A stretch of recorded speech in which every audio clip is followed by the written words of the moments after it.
Yes, hello, good afternoon po sa lahat ng mga great and learners sa Luzon, Visayas at Mindanao. Na-miss ko kayong lahat mga great and learners. Kumusta po ba? So ako po ang inyong tutor of Hill na makakasama ninyo ngayong hapon dito sa ating Math 10, Grade 10 Mathematics. Dito lamang yan, of course, sa DepEd online tutorial, ang Itulay. So malamang, hinahanap natin ang ating tutor Joy at tutor Roel. Pansamantala silang wala ngayong hapon dahil nga may mas halagang ginagawa si Tutor Joy at si Tutor Rowell naman ay nagkakaroon ng konting problema pagdating sa kanilang internet connection ngayon. Pero ganun pa man, tingnan natin kung makakahabol sila mamaya. So, pansamantala, ay samahan nyo muna ako mga great and learners dahil na-miss ko naman din kayong turuan, lalong-lalo na dito sa ating grade 10 mathematics. Ayan, so bati lang muna tayo ng konti sa ilan sa mga kasama natin habang nagpa-power share kayo dyan sa inyong mga classmates. So, good afternoon kay Kathleen Cadyat, kay Jefferson Pascual, kay Christian James R. Miguel, ganyan din kay EJ Guzman. Ay hindi ko mabasa yung mga school ninyo dahil mabibilis. Ang dami na agad comment. Pero eto si Christian James Miguel from Quirino National High School, STO Isabela, at sa kanyang teacher June Ward C. Reshon. At ganoon din naman binabasa sila Kyla Jane, sila Jillian Manuel, Jerian Kalamanan, kila Marifel Domingo from Quirino National High School, Ma'am Rowena Dizon ng kanilang advisor, at ganoon din kila ang bilis Michelle Saltarin Roa.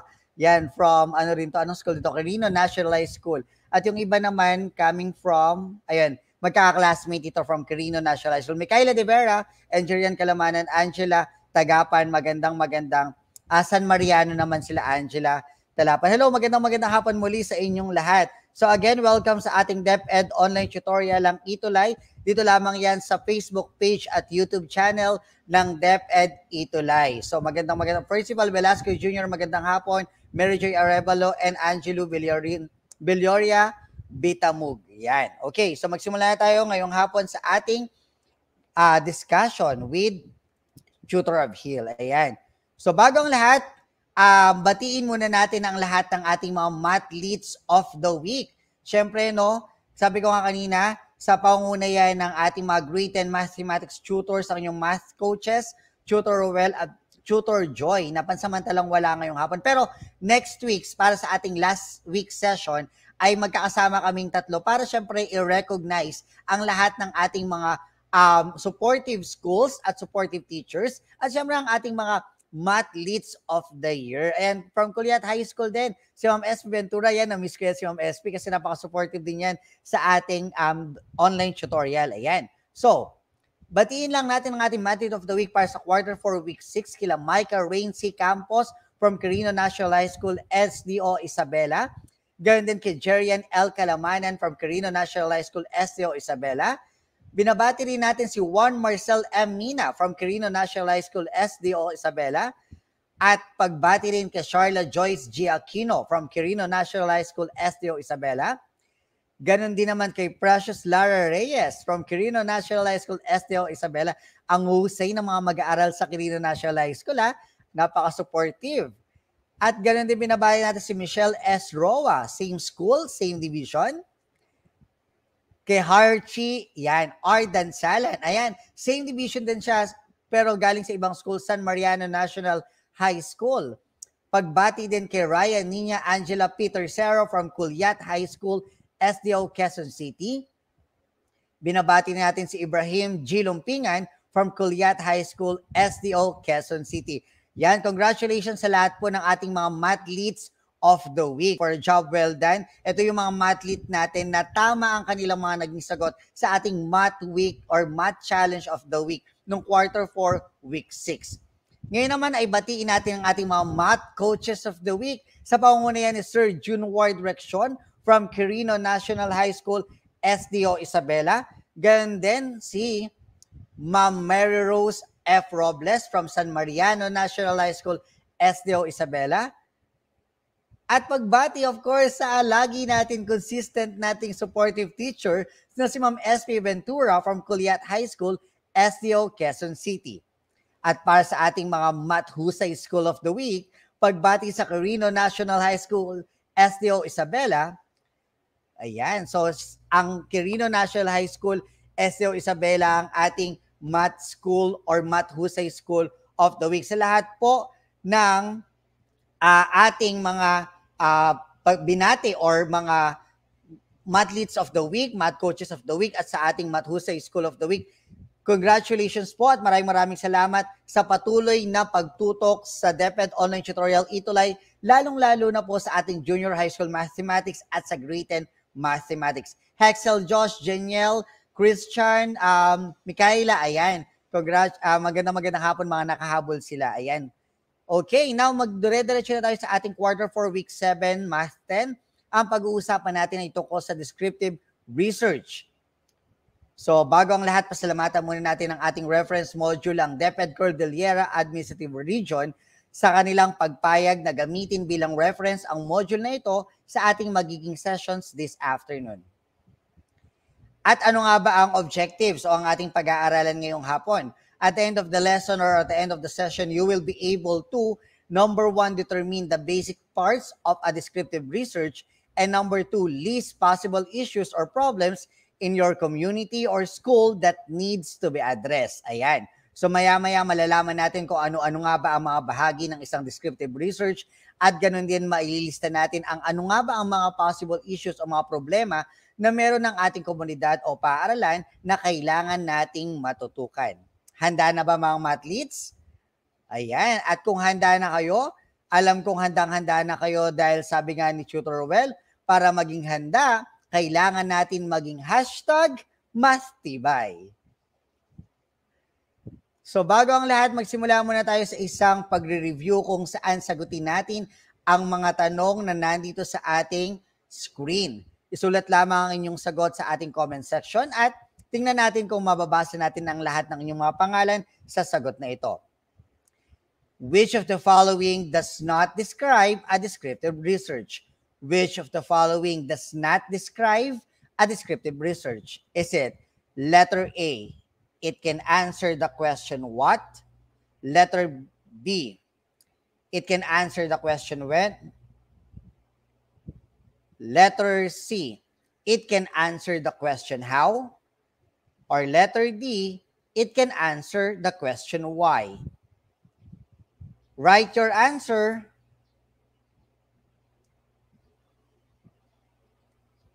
Sige nga, ano nga po ang sagot sa ating number 1? Hi Janelle, Andres, Angelo, Bimatug, magandang hapon po sa inyo. Your answer in number 1 should be, tamang sagot ay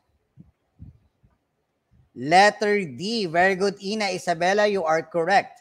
The answer is letter D. Ayan, habang sumasagot kayo mga Grade 10 Mathletes, dadako naman tayo. Marifel Domingo, you're also correct. Dadako naman tayo sa ating Mary Joy Arevalo. Ayan. Very good. Angelo, Judy Ann Sawit. Ayan, ang dami na sumasagot. Sa ating question number 2. Our question number 2, which of the following may not be considered in choosing a research problem to work on? Philip Reid, El Mancera, you are also correct. Which of the following may not be considered in choosing a research problem to work on? Is it letter A, researchers' interest and knowledge? Letter B, research locale must be at least a whole province? Letter C, research benefits to the respondents and target readers? Or letter D, researchers' resources but not limited to time and money? Question number 2, which of the following may not be considered in choosing a research problem to work on? Is it letter A, researchers' interest and knowledge? Letter B, research locale must be at least a whole province? Letter C, research benefits to the respondents and target readers? Or letter D, researchers' resources but not limited to time and money? What's your answer? May sagot na sila Ina Isabella, Philip Ray, Michelle, ayan sila Annalyn, Jeniel, Samara, at magkakaiba kayo ng sagot. Yan, very good yan, no? Ibig sabihin talagang pinag-iisipan ninyong mabuti, hindi lang nanggagaya tayo ng mga sagot sa ating comment section. So ano kaya ang tamang sagot sa number 2? The answer for number 2 is letter B. Ayan, nalito kayo doon, Grade 10 Mathletes, no? Okay, walang problema kahit walang sumagot ng letter B. Ang mahalaga ay natutunan natin ngayon na isa sa hindi dapat kinukonsidera or hindi dapat kinukonsider sa pagpili ng isang research problem ay titingnan lang natin kung yung lokal ba must be at least a whole province. Parang gano'n. No? Hindi natin titingnan kung ano yung specific target. Kumaga yung specific, location. More on, doon tayo sa interest dapat ng researcher, ano yung mapapakinabang ng research sa mga respondents natin, at kung ano nga ba yung mga kakayanan or resources natin. Ayan. Hello po, Mark Fellow Colibaw, Roxanne Coronel, Daven Causo, Johanna Usop, yan, magandang hapon. Ibrahim Lumpingan, congratulations. Isa ka sa mga, natin, athlete of the week. Now, let's have question number 3. Which of the following is not a part of the methodology? Which of the following is not a part of the methodology? Yan. Is it letter A, explanation how to obtain results? Is it letter B, procedure on how to gather data? Is it letter C, description of participants? Or is it letter D, interpretation of results?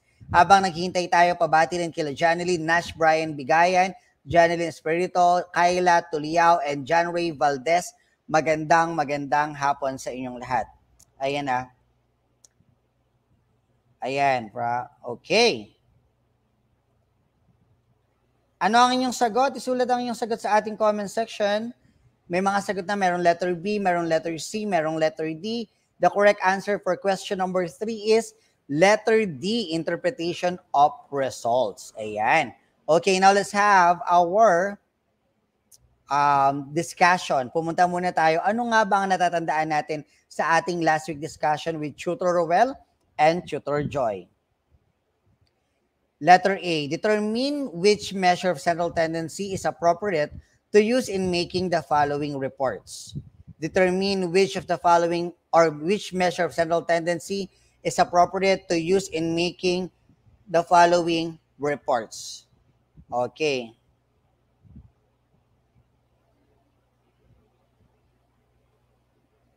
Is it mean? Okay, the answer is mean. Sorry. Napakita ko na pala ang sagot. Agad ay mean. So for letter A, the answer is mean. Now let's have letter B.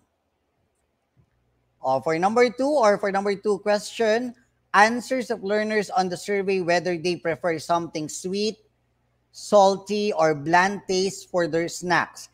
This will be used for the canteen or by the canteen manager on what snacks to prepare. Okay, so what's that? What is your answer here? Anong measure central tendency? Okay, what is your answer?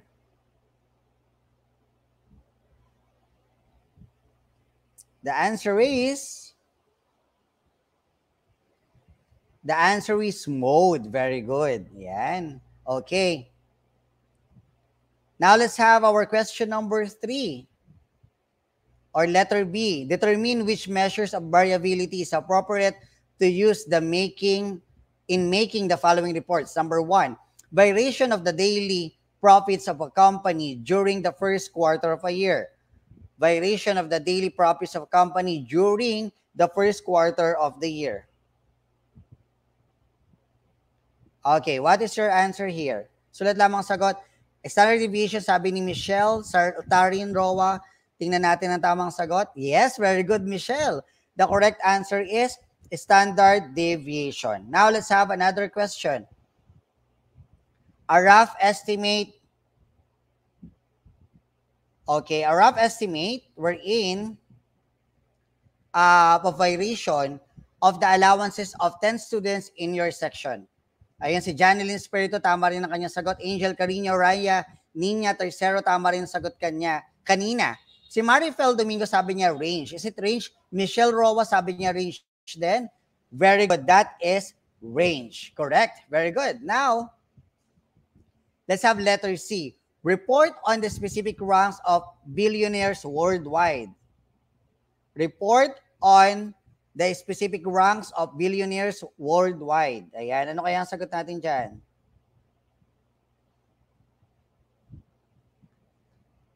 Ayan, may sagot sa range. Oliver Catolico, range din sagot. Reniel Manaba de Vera, na-miss kita. Range din ang kanyang sagot. Very good.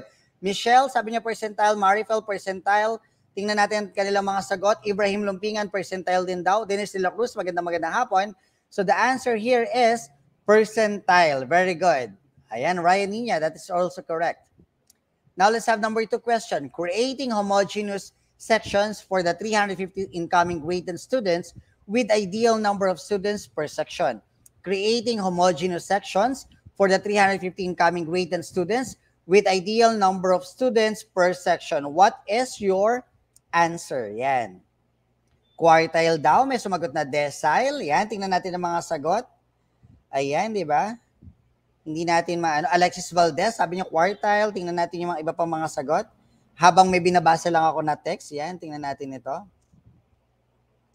Okay, the answer is decile. Michelle, you're correct. Judy Ansawit, Marifel. Ayan, nag-quartile si Marifel. Okay lang yan, walang problema. Bawi next time. Hexel Josh Balimbin, you are also correct. Yan, Janlyn Espirito, you're also correct. Very good. Now, let us go to our topic for this afternoon, which is about descriptive research. Ano-ano nga ba or ano nga ba ang tinatawag natin descriptive research? Well, by the way, pasalamatan natin ang gumawa ng ating PowerPoint presentation. Of course, with Tutor Joy and Tutor Well, sila ang nag-tandem para magkaroon tayo ng presentation this afternoon. So, a descriptive research aims to describe a group of persons, a situation, or phenomenon being studied. It answers the questions how, what, when, and where. So, from the word itself, descriptive, the research itself means to describe. So, pwedeng papaliwanag natin kung ano nga ba itong grupo daw ng tao, ano raw ba itong sitwasyon, o ano ba itong mga phenomenon na gusto nating pag-aralan. Usually, it answers the questions how, what, when, and where. Ayan. There are a lot of statistical methods that can be used in descriptive research, but we will concentrate in any or combination of the following. We can use relative frequency, measures of central tendency, measures of variability, and or measures of position. Kung mapapansin niyo, there should be a combination of statistical methods. Kasi nga, may iba't ibang data tayo under descriptive at kailangan to, may iba't iba ring treatment. So, kung mapapansin natin, kapag meron tayong pinag-aaralan, like for example, di ba sa totoong buhay, kapag may problema tayo, hindi lahat ng solusyon nag-a-apply sa lahat ng sitwasyon. Merong appropriate na solution na corresponding lang doon sa sitwasyon na yon. For that, same with the statistics or same with research, kailangan pag gumamit tayo ng statistical methods, appropriate ito doon sa ating mga data na pinag-aaralan. Nakuha po ba? Ayan, very good. So what are the 3 tasks when writing a descriptive research? Hello, Princess Belasa, Micah Rain Campos. Magandang hapon. Number 1, write a research proposal. Hello, Irish Lopez. Good afternoon. Number 2, implement the proposal. And number 3, report the findings. Wesley Soriano, magandang hapon din from STO Bulacan. Ayan, ang dami natin kasama this afternoon. So in writing a research proposal, doing the first 2 chapters of your descriptive research manuscript. So ito yung unang 2 chapters muna, unang dalawang bahagi. Hello, Red, Ten Mabini, John Red Ashley, Maricar, and Janlyn and Stephanie J. Covilla. Chapter 1, of course, our introduction. So ano-ano ba yung mga nakapaloob sa ating chapter 1? We have the background of the study, conceptual framework, statement of the problem, significance of the study, scope and delimitation of the study, definition of terms, and review of related literature. Hello, magandang hapon din kay Kate Angela Villamor Mercado. Ayan. Next. What is our chapter 2? Ang ating chapter 2, methodology. Under methodology, we have the research design, sampling techniques and participants, research locale, instrumentation, data gathering procedures, and data analysis. Felicity De La Cruz, Liza Gumiran, good afternoon din. Ayan, maraming makahumahabol. Very good yan. Share lang tayo ng share sa ating mga grade 10 classmates, ha? Kasi this will be our last 2-week sessions. Hello, Tresha Cortez. Okay, next.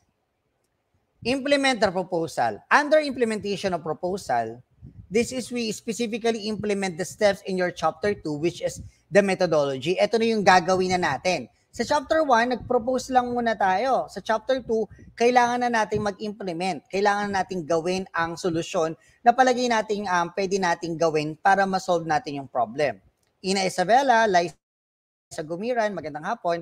So under methodology, yung may research design, may sampling techniques and participants, research local, instrumentation, data gathering, procedures, and data analysis, yan, gagawin na natin lahat yan under this implement the proposal. Now, how about the part 3, which is report the findings? In reporting the findings, so we're about to write the chapter 3 and chapter 4 of your descriptive research manuscript. Ayan na, so anong gagawin na natin dyan? Sa chapter 3, sa results and discussion, and chapter 4, conclusion and recommendation. So, challenge accepted ba mga mathletes? Kaya na ba nating magbuo ng isang descriptive research? Ayan no, medyo mahirap talaga na naka-online discussion tayo pagdating sa mga ganitong topics kasi kailangan may mga sample tayo, kailangan meron tayo mga pattern or template dahil mas madaling i-explain ito kapag nakikita natin. Ngayon, challenge accepted daw, sabi ni Ina Isabela, very good.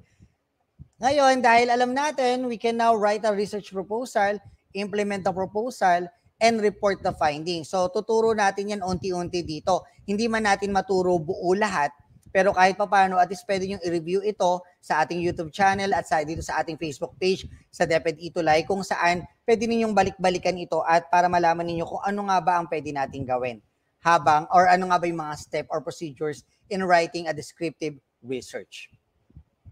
Okay, so preparing the research proposal.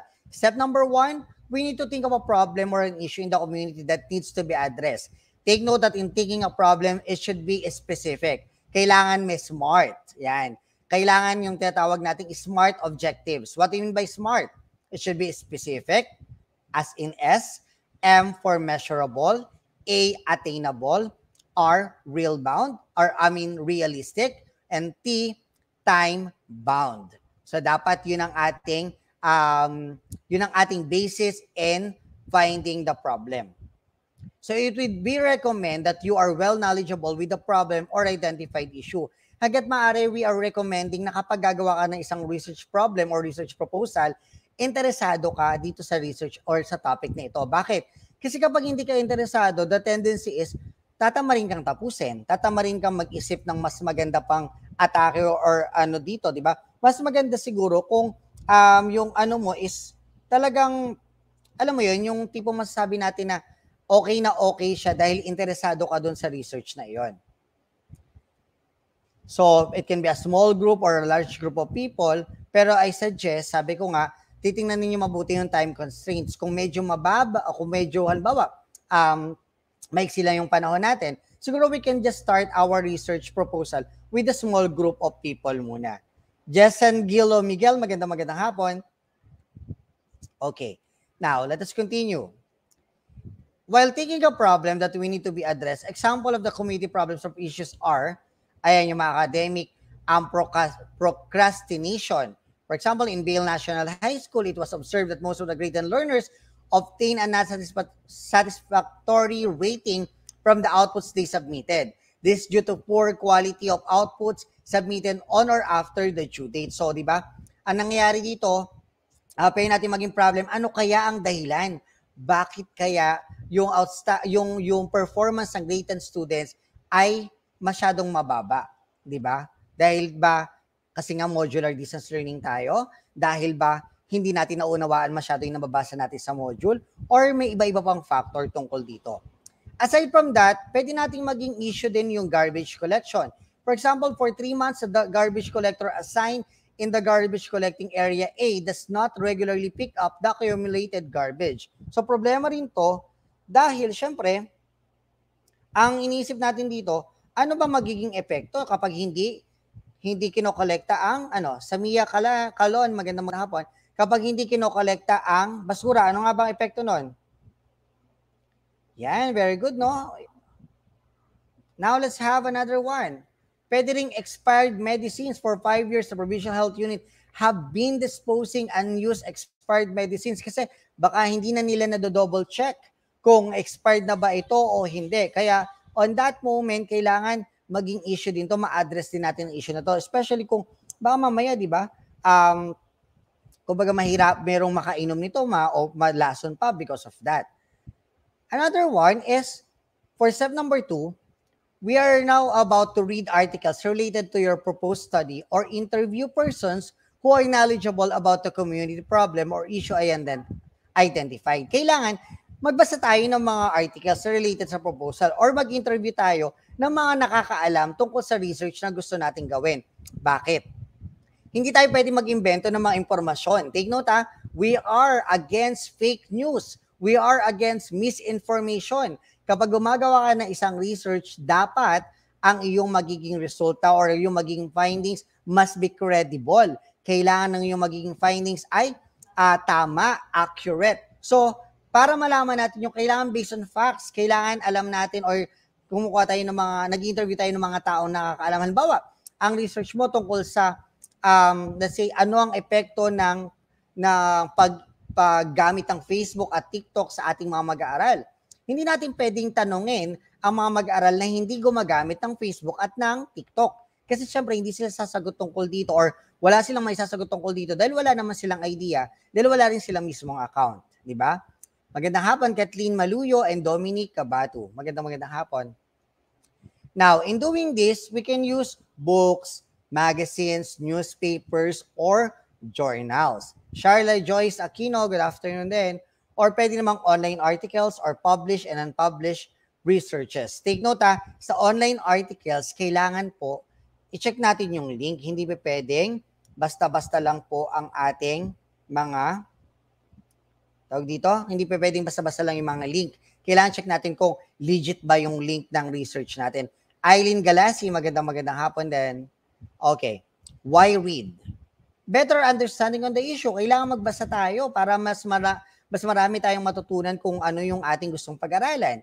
And of course, the possibility of existing solution, baka meron na pala na pag-aaral tungkol dito at meron na palang solusyon na na-propose tungkol dito. Ngayon, tayo bilang mga bagong researcher, pwede tayong magdagdag mula doon sa solusyon na yun or pwede naman nating pagandahin ang solusyon na nauna na para mas mapaganda pa ang solusyon na i-apply natin dito sa problema, di ba? Parang ang gagawin natin ganito titingnan natin mula sa solusyon, saan kaya nagkulang, bakit hindi pa rin na buong natugunan ang problemang ito? Ano kaya ang pwede kong idagdag? O kaya mula sa solusyon, ano kaya ang pwede kong baguhin? Ayan. So that is why we need to read. Now let's have, so halimbawa, yan, yung mga articles na using examples identified earlier. For example, use academic procrastination. Yung number 1 doon, informal interview of the reason why students submit outputs of not good quality on or after due date. So bakit kaya? Pwede natin, Gerald Goltibo, magandang hapon. Dominic Cabate Jr., magandang hapon. Ayan. So bakit kaya? Ano kaya? Pwede tayo mag-interview sa mga classmates natin. Uy, saan ka ba nahihirapan? Pero take note bawal ang offensive na pagtatanong. For example, uy, mababa ka pala sa mababa ka pala sa math 10 Saan ka nahihirapan? Huwag nyo na sasabihin na mababa ka pala sa math 10. Walang ganon. Pwede na lang nating sabihin na, nahirapan ka ba sa math 10? Or, tapos pag nalaman natin, nahirapan ako. Saan kang banda doon nahirapan? Anong topic doon ka nahirapan? So, pwedeng ganon, okay? Huwag tayong offensive sa pagtatanong kasi tandaan nyo, syempre, di ba, may mga kanya-kanya tayong way ng pagkatuto. Hindi naman sa isang iglap lang, ito mo nakuha niya agad, tapos ikaw hindi mo nakuha. Hindi naman ibig sabihin nun, mahina ka agad, di ba? Kasi may mga kanya-kanya tayong way ng pagkatuto. And of course, for letter B, pwede naman nating alamin agad ano kaya yung mga guidelines sa garbage collection, di ba? Kung ang topic natin ay tungkol sa garbage collection.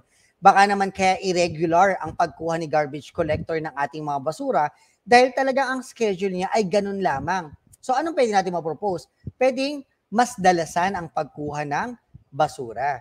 Sa topic letter C naman, yung sa mga issued expired medicines, yun din, ano kaya existing guidelines, no? So, paano nga ba bumibili ng mga gamot? Huwag natin basta sinisisi.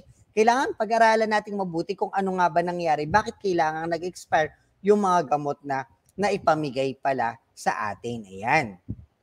Now, ito na yung tanong, di ba? Medyo komplikado na ba mga grade 10 learners? Medyo nahihirapan na ba? Huwag gawing komplikado ang pagkatuto. Tandaan na, maaari ninyong balik-balikan ang ating mga topics. Dito lamang yan sa YouTube channel at DepEd Facebook page, ang DepEd Itulay, ha? Para lagi kayong updated sa mga review natin, di ba? So step number 3, formulate the research questions. Ano nga ba ang ating question? So let's have here ABC issue. For example, letter A, basahin muna natin, no? After conducting interview, pwede natin itanong na, what is the level of academic procrastination among the Grayton Vale or Bail National High School learners? Ayan. So ano nga ba? Yan po. Next po natin.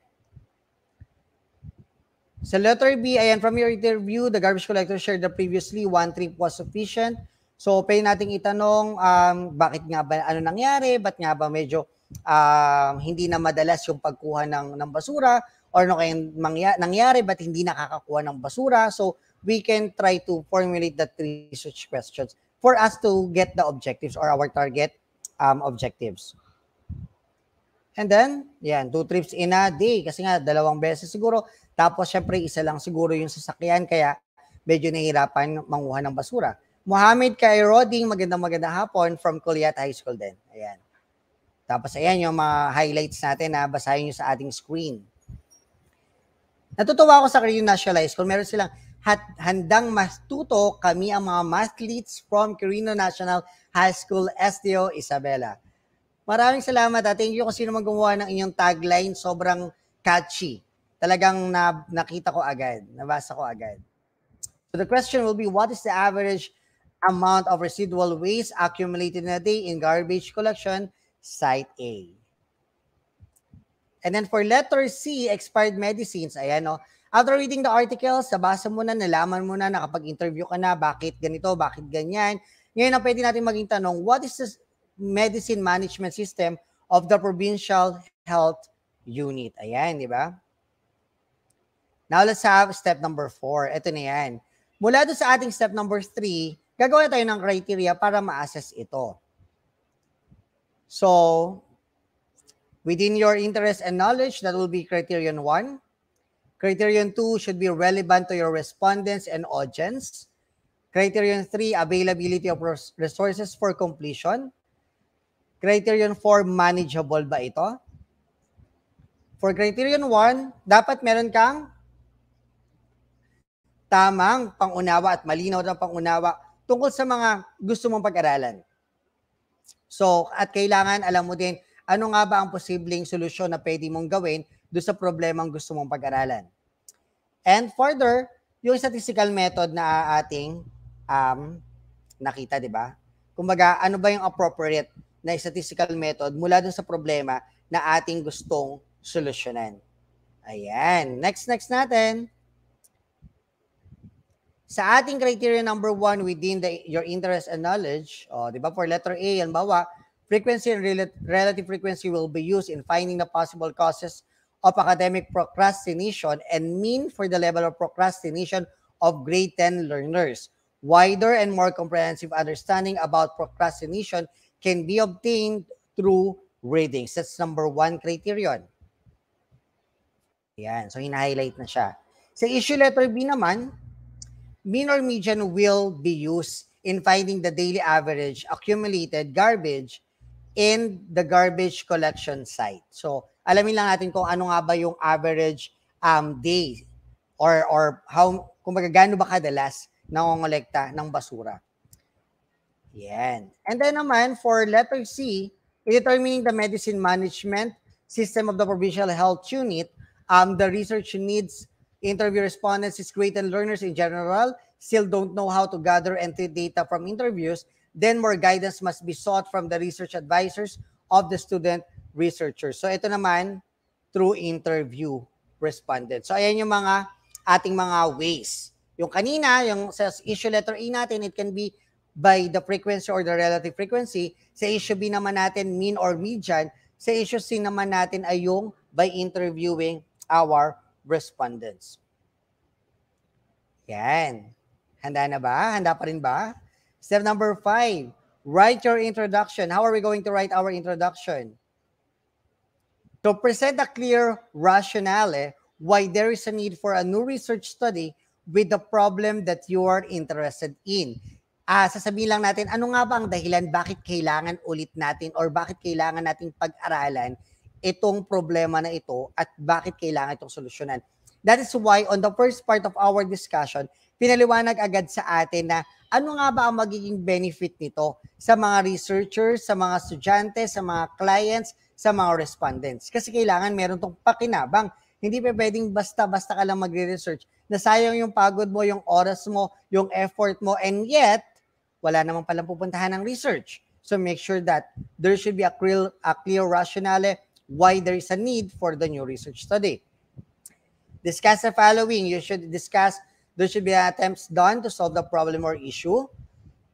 Excuse me. A specific question you intend to answer. Who are your respondents? Who will benefit your study? And what is the problem or issue in the community you are intended to work on? What has been done to address the problem? And what specific problem or questions do you intend to answer? So sa introduction, sasabihin mo na lahat, ano nga ba ang dahilan bakit gusto mong pag-aralan nito? At kailangan mo sagutan lahat yan, no? Yung attempts done to solve the problems, a specific question, who are your respondents, and who will benefit for your study. So step 6, continuation of introduction. So read more literatures related to the specific question or problem you intend to answer. Define important terms. So yung mga difficult terms na meron tayo, may encounter tayo, make sure na i-define natin to para pag nabasa ito ng ating mga clients, mas madali nilang maintindihan. So related literatures are published works related to your topic from reliable sources. Tandaan nyo it should be reliable sources. Kailangan yung mga legit na links. Kailangan yung mga totoo, mga based from facts. Kailangan ito yung mga napag-aralan na at hindi basta lang sa mga fake news site, yung mga nag-spread lang ng mga misinformation. So dapat ang ating mga basis ay factual. This could also be published or unpublished studies that might be important in substantiating your findings in chapter 3. And next, another one is we need to define the terms. Theoretical definition, ito yung nanggagaling sa dictionary.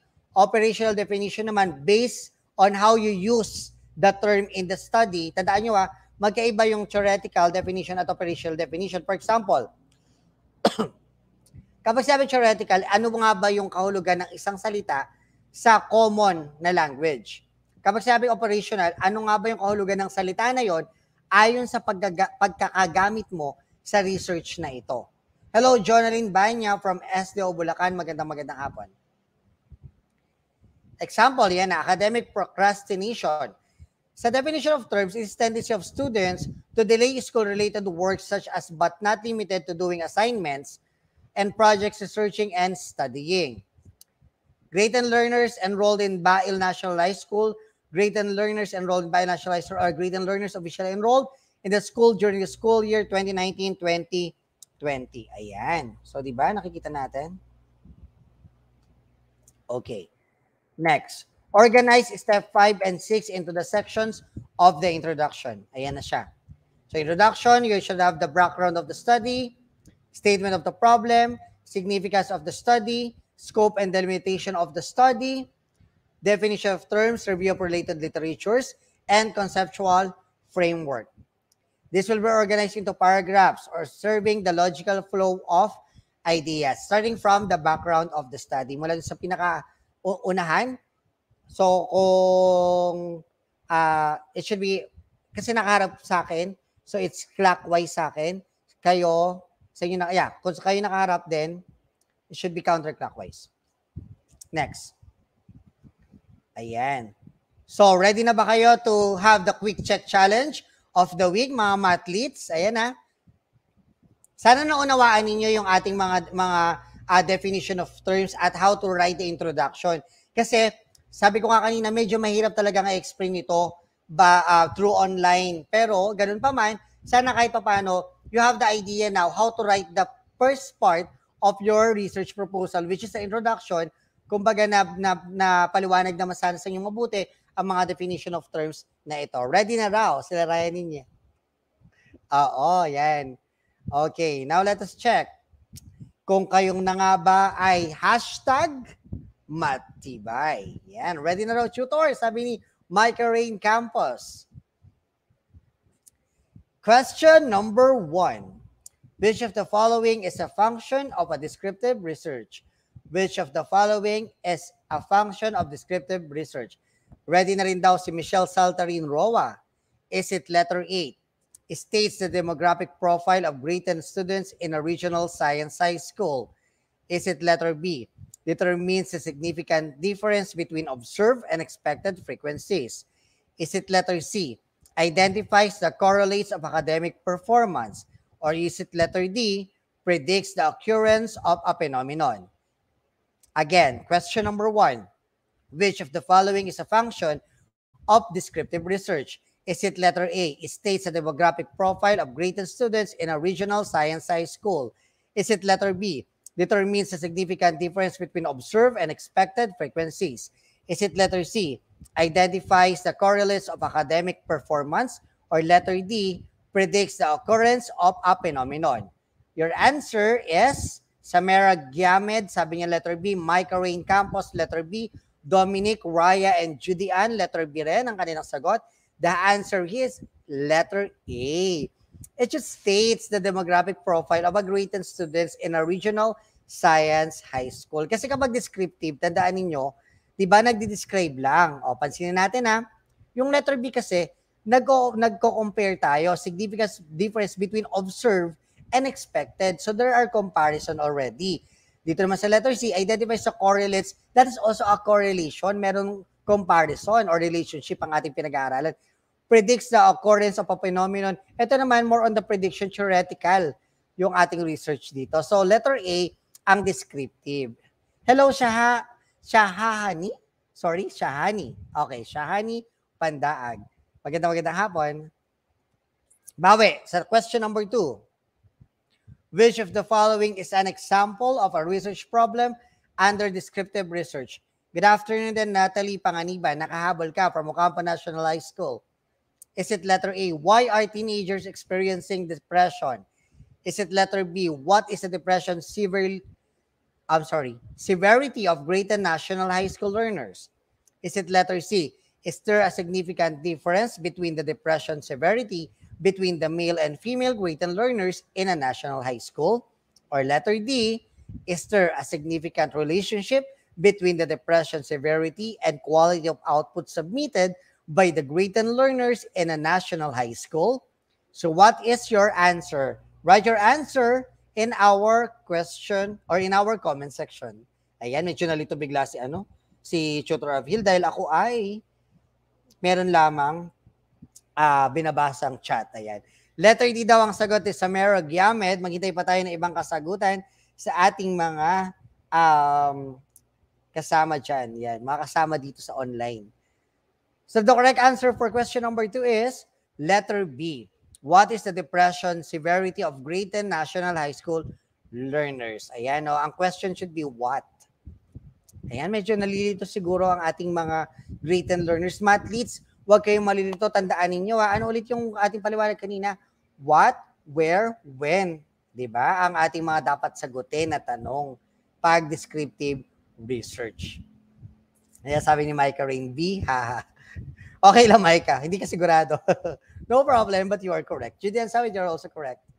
Now, let's have question number 3 to 5. Refer to the sample of some sections of an introduction of a research study.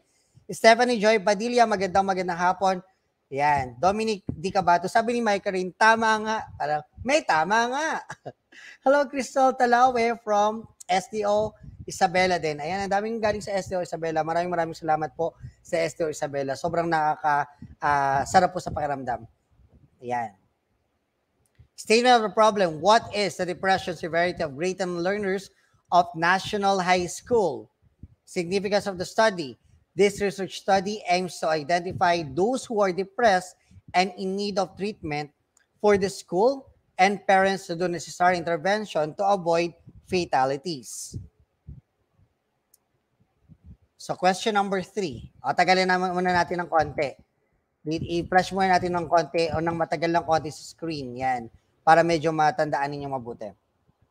Habang nagbabasa lang tayo ng konting chat. Yan dito. Para lang malaman natin ang mga nangyayari.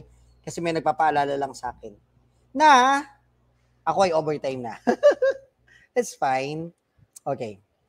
Let's have question number 3. Which of the following is a specific research problem the study would want to address? Is it letter A, what is the severity of depression among the learners of region A? Is it letter B, what is the severity of depression among the learners of province A? Is it letter C, what is the severity of depression among the learners of national high school? Or letter D, what is the severity of depression among the grade 10 learners of national high school? Ayan, what do you think should be the specific research problem? Ayan. Hello po, good afternoon, Tutor Jessica Marie Borromeo, watching alive and kicking from Division of Rizal. Tama ba, Rizal? Tutor Jessica, taga Rizal ka, di ba? Namiss kong mag-online bigla. Ayan. What's your answer, grade 10 learners? Letter D daw ang sagot ni Tutor Jessica.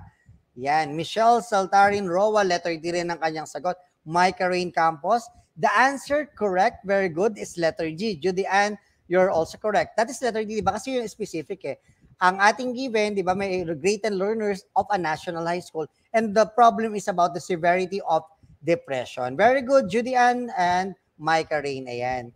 Napatru si Frenny Jessica. Ayan. Now let's have question number 4. Which of the following is the identified potential benefits of the research? Is it letter A, results of the study will prevent any more cases of depression in the province? Letter B, results of the study will help school and parents identify learners experiencing depression for necessary intervention? Letter C, results of the study will give tips to prevent learners from committing suicide? Or letter D, results will give tips on depression management for the whole nation? Yan, Tatal Pasandalan, magandang hapon from Kuliat National High School. Ano kaya ang ating kasagutan dito?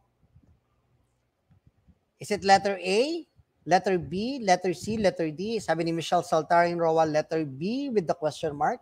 Parang ito yung mukha niya. B po ba? Yeah. Tutor Jessica, sagot niya letter B.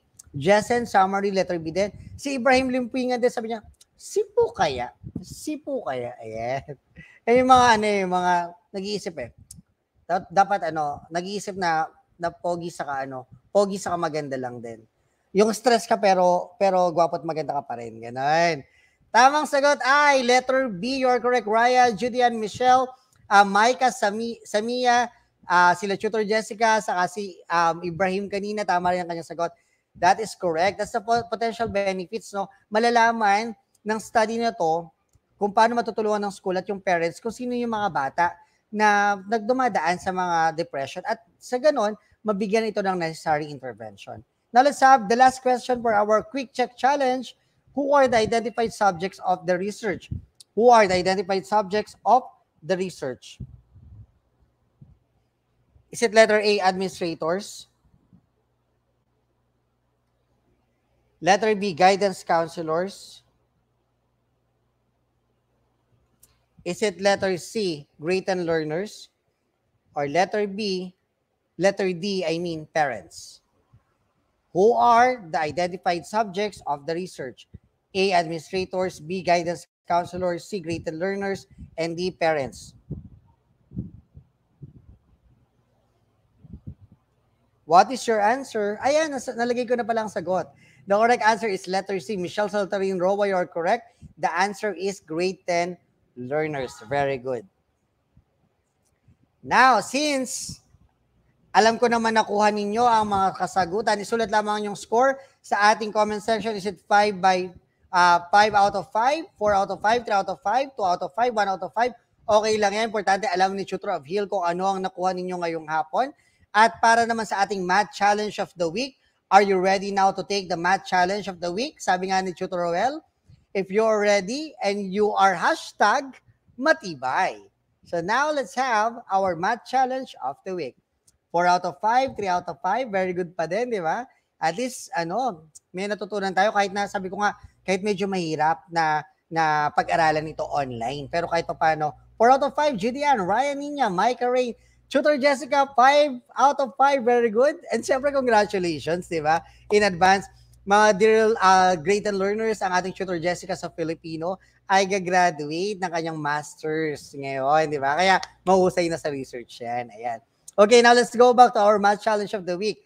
List 2 issues or problems that you observe within your community. Is it barangay or town or school? Using 3 to 5 sentences, briefly explain each of identified problem and why is there a need to address these issues.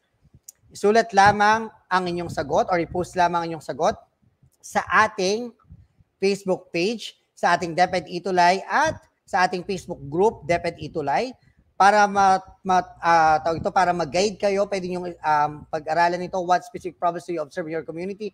Problem number 1, what are the effects of this problem in your community?